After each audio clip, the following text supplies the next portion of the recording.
Hi, your favorite Uncle. We are back with a Disney Plus original Daredevil superhero TV show. So let's jump right into it, shall we? So, yeah, we have a scene where people are just talking and they're at a diner, drive-in, or dive. I never really understood the diner, drive-in, and dive thing. What is a dive? If anybody's ever seen this, could you please explain that to me? What is a dive? Because I'd be lost. I'd be like,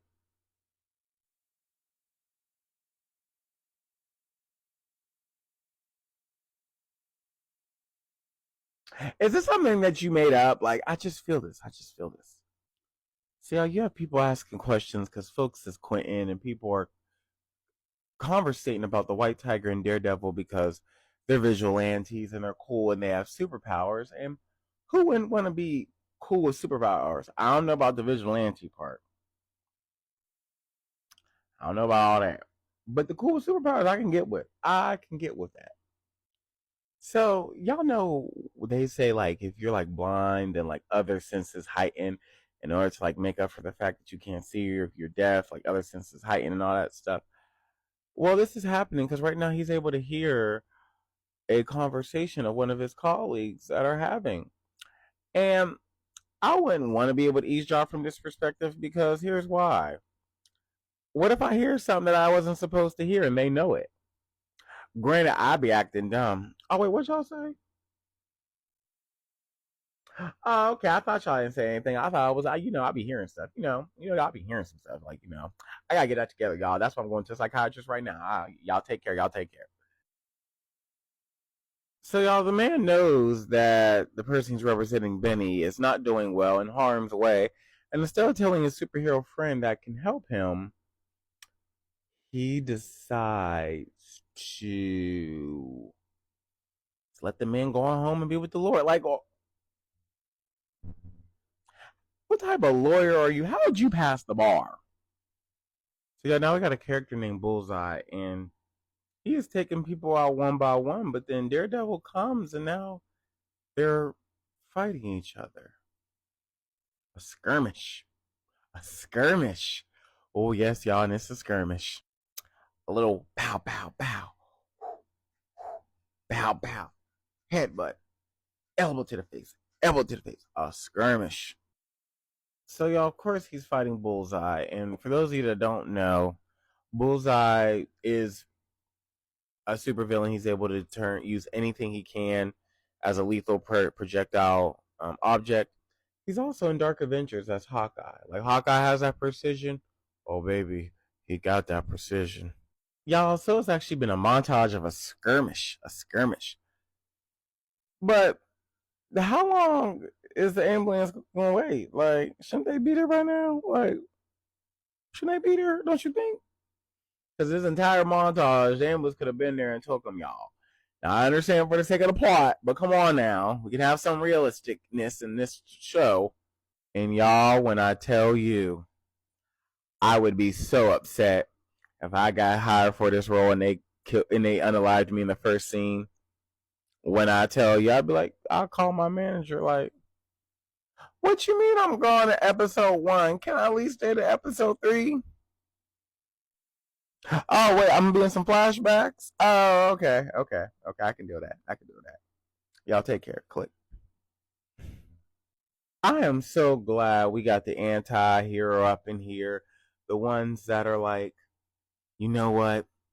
And you know how y'all know how these superhero shows be going. They be wanting to turn them into the police officer, put them in prison. Keep in mind these are super villains. They have superpowers. They can break out, so they end up having to make different type of maximum security prisons to keep villains in.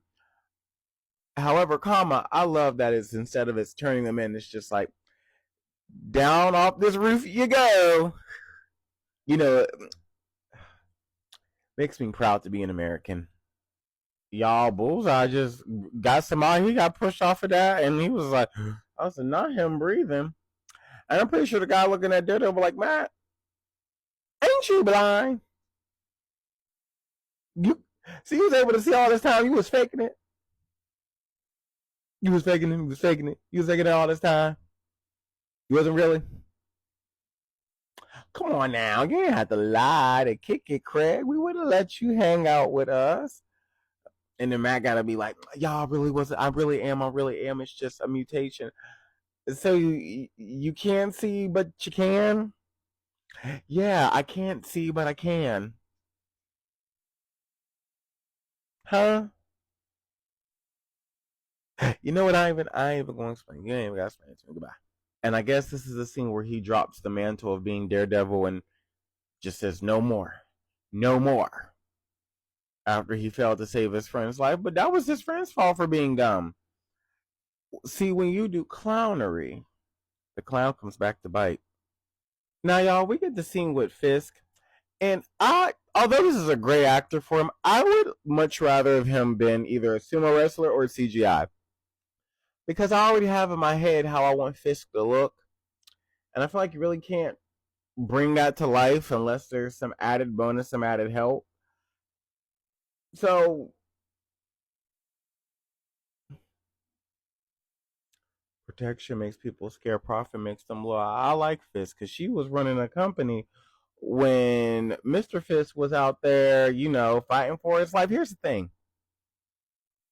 Echo should have really took them out the game. That's number one. Number two, speaking of Echo, I was really feeling some type of way, y'all, because I did a review about this on my YouTube page, that I really wish they would have given her the ability to, like, echo, which is, like, mimic any fighting style, because what they gave her, like, I understand tapping to your ancestors. I get that, y'all. I'm not shading that. Being able to mimic any fighting style would be better. A lot better. Now, y'all, because one of my first introductions to Vanessa Fisk was her actually running away from her husband who was doing some full of fucking niggatry. Shout out to Forest Rocks. And I have explored her in the comic books, and I like her better this way. I like when evil people marry evil people and just do evil stuff. It flows better. It jives better. Like when somebody's evil and good, there's always this internal struggle balance, this good versus evil. There's no. I like it when just someone who is just pure evil marries someone else who is pure evil. And then they come together and just be pure evil together as a family. And they might have their little evilings. Their little evilings, like like little ducklings, little evilings right there. And they just terrorize people. I like that. That needs to happen more. So I don't know why they named that character Karen, but we have Karen and Daredevil, Matt, arguing because they broke up because Foggy passed away. Once again, if I was an actor to play Foggy, I got to be in some flashbacks. I'm sorry, I need some flashback money. Money. Now, y'all, this is something I never understood. Now, we are all in agreement that Fisk is evil, right? God love him for that. Evil is who he is. Why are y'all? Well, mind you, them 25,000 signatures are probably all from evil and corrupt people. However, why are we just randomly letting evil people, like we're doing this in real time, just people that we see as evil, know as evil, just run for government? Like no one's ever like, you know what? No, no, no, no. It's like we're all like,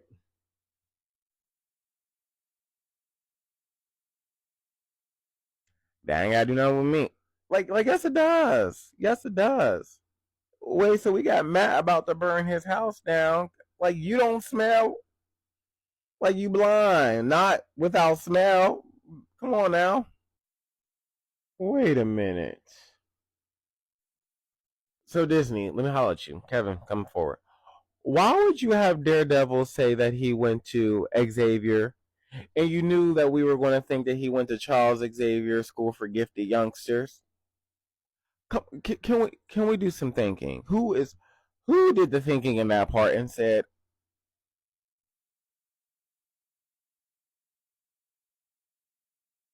please go smack them for me?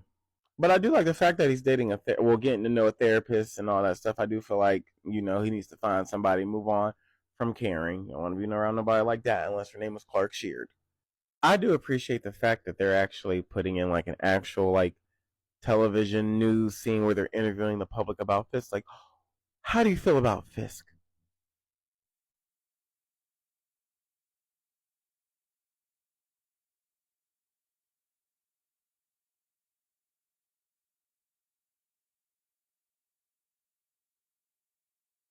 Thank you for that. Now, y'all, we get the scene where Murdock went to go see Fisk, and he said, "Let's have a conversation." And then he goes and does that, and then Murdock looks at him and says, "Oh, you've lost weight and gained muscle." He's like, "I'm not gonna spar with you, y'all. I love a good verbal sparring. Shoot, Real Housewives ain't got nothing on me. I loves me a good verbal sparring."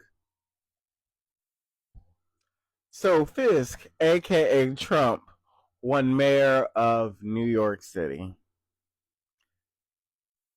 And this is all going to go well. Everything's going to be great. Rainbows and sunshines and unicorns. Glitter, glitter, glitter. His wife over there, she got a drink, y'all. She impressed by her man winning and all that stuff. Like, look at she over there, like, look at my man being evil and sinister and diabolical. You gonna get it tonight. You gonna get it tonight.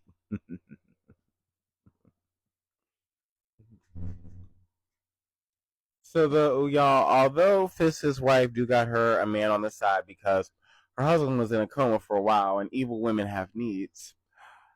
You could tell in that scene she was still like, "I'm gonna get you tonight. Watch, we gonna have some fun."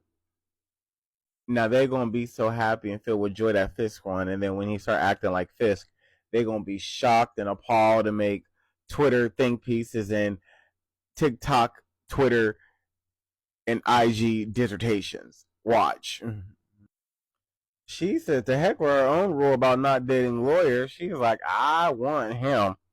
Girl, I know that's right. Get your man. Get your man. Y'all, we in with, of course, another montage. I have a lot of montages in this episode. Hopefully that's not a real thing, like, however common. We end with a lady screaming, help, help, help. As a former vigilante, I would say, you know what, the police got this. They know what they're doing. They don't need to be. Like, comment, subscribe, share, and y'all come back now. You hear?